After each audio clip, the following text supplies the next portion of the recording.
અમાનત. અમાનત એટલે શું? સામાન્ય રીતે આ શબ્દ જ્યારે બોલવામાં આવે ને તો એનો મતલબ એ થાય કે તમે તમારા પૈસા અથવા તમારી કિંમતી ચીજ મારી પાસે અમુક સમય સુધી રાખો, હું બરાબર એને સાચું, મારા માલની જેમ જ સાચું, મારી કિંમતી ચીજની જેમ જ સાચું, અને જ્યારે તમને જરૂરત હોય એ સમય મુદત પૂરી થાય તમે પાછું માંગો એટલે એ માલ પણ તમને આપી દઉં, એ કિંમતી ચીજ પણ તમને આપી દઉં. આને કહેવાય મેં અમાનતદારીથી કામ લીધું. આ તો એનો એક સાદો અને સિમ્પલ અર્થ છે.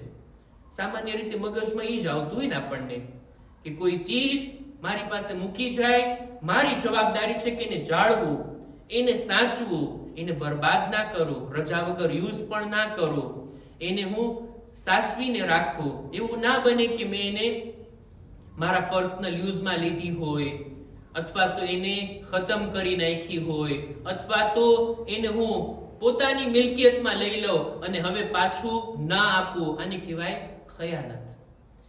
ફક્ત આ જ નથી, અમાનતનો પણ એક મોટો અર્થ છે, મોટો વિશાળ અર્થ છે. એના ઉપર જ્યારે વિચાર કરવામાં આવે, ગૌર ફિક્ર કરવામાં આવે ત્યારે કદર થાય. ઇસ્લામે કેટલી બારીકીની સાથે આપણને શિખામણ આપી છે. અમાનત ફક્ત ઈ માલ કે ઈ કિંમતી ચીજ જ નથી. કોઈએ પોતાની પર્સનલ વાત આપણને કીધી હોય ને તો ઈ પણ અમાનત છે. એને જાહેરમાં બયાન કરવાની મને રજા નથી. કોઈ એક બેઠકની અંદર આપણે બેઠા છીએ, એક એવી વાત થઈ કે એ વાત અહીંયા જ રહેવી જોઈએ, એને હું લીક કરું ને, એને હું બહાર પાડું ને, આ પણ અમાનતમાં ખયાનત છે. હવે આ બધું જે સોશિયલ મીડિયામાં ચાલતું હોય, એક એક ગ્રુપમાં ચાલતું હોય, આ ખયાનત નથી?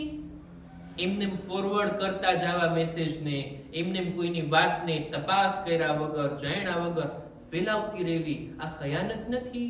વિચાર કરવાની બાબત છે.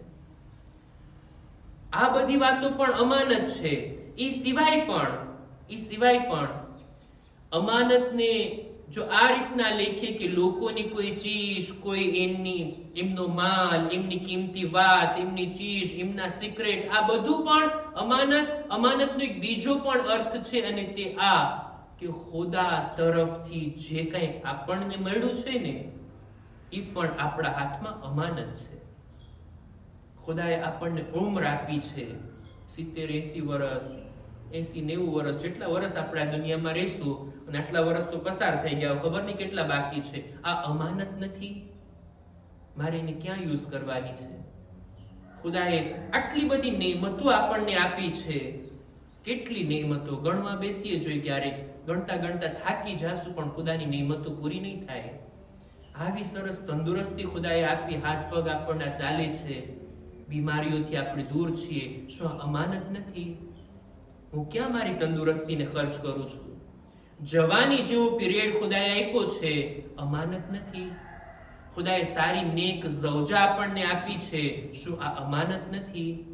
ઔલાદ જેવી નેમત આપણને અતા કરી, આ પણ અલ્લાહની નેમત છે, અલ્લાહની અમાનત છે. કાલે ખુદા સવાલ કરશે એના બારામાં કે આ બધું તને આપ્યું હતું, તે એની સાથે કેવો વર્તાવ કર્યો.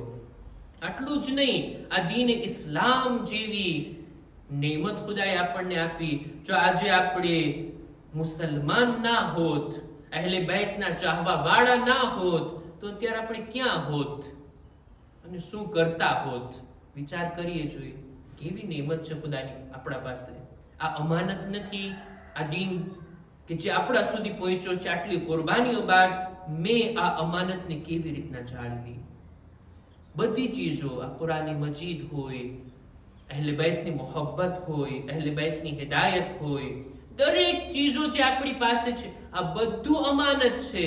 અને એને અમાનત તરીકે જાળવણી કરવી, યોગ્ય ઉપયોગ કરવો, એના રસ્તા ઉપર એને વાપરવી, આને કહેવાય અદાએ અમાનત. જો આ બધા અર્થને ધ્યાનમાં રાખીએ તો પછી અમાનતને અદા કરવી આ કોઈ સામાન્ય અને મામૂલી વાત નથી. ખુદાએ આપણને અક્લ જેવી નેમત આપી છે, આ અમાનત નથી? જેનાથી કેટલા બધા જાનવરો, બલકે બધા જાનવરો વંચિત છે. જે ચીજ ઇન્સાન પાસે છે એ હૈવાનો પાસે નથી.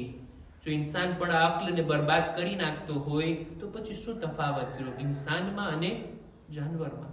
આ અક્લ જેવી નેમત, આ આઝાદી, આ ઇખ્તિયાર, આ અમનિયત, આ ચેન, આ સુકૂન, આ માલ, આ ઘર બાર, ઔલાદ, કારોબાર, બધી ચીજો જે આપણી પાસે છે એની સાથે મેં કેવી અમાનતદારી વર્તી, ખુદા કાલે કયામતના દિવસે આપણાથી સવાલ કરશે.